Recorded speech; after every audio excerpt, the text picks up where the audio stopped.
అంటే నేను ఇవాళ మిమ్మల్ని లైవ్కి పిలవడానికి ఈ టాపిక్ మీద దీనికి ఒక కారణం ఉంది. ఎందుకు మొన్ననే అనిపించింది నిజానికి. కాకపోతే ఆ రోజు మీరు అందుబాటులో లేరు, ఆ రోజు వేరే డెవలప్మెంట్ ఏదో రావడం వల్ల కూడా నేను చేయలేకపోయాను.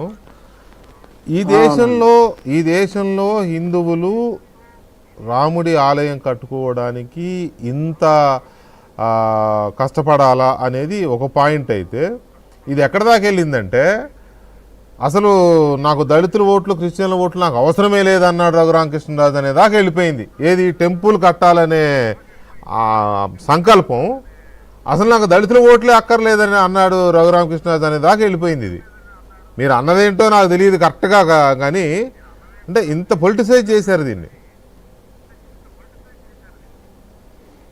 అసలు నన్ను మా ఓట్లు అక్కర్లేదా అని అడగటం అన్యాయం అండి. ఎందుకంటే నేను ఒక హిందువుగా,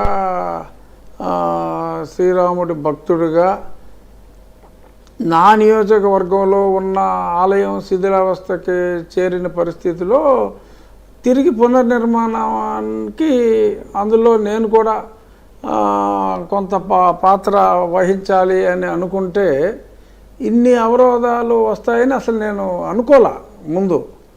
అలాగా అవరోధాలు కల్పించడం అనేది దురదృష్టం. దానికి నేను పూనుకుని ముందుకెళ్తే నీకు మా ఓట్లు అక్కర్లేదా అని అడగటం అనేది అది ఇంకా అసలు ఊహించని పరిణామం.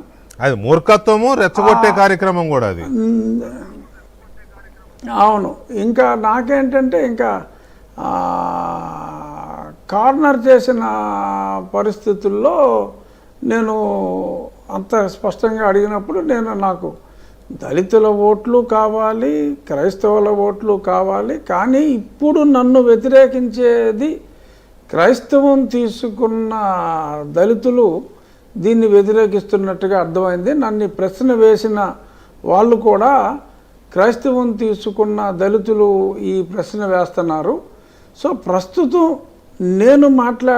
నేను నిర్మించాలనుకుంటున్న మా సొసైటీ నిర్మించాలనుకుంటున్న ఈ దేవాలయానికి మీరు అడ్డు చెప్తున్నారు కాబట్టి మీ ఓట్లు అక్కరలేదా అని అంత స్పష్టంగా అడిగితే, మీ ఓట్లు కావాలా గుడి కావాలా అని అడిగితే నాకు గుడే కావాలి అని నేను పేర్కొనటం జరిగింది వెంకటకృష్ణ గారు.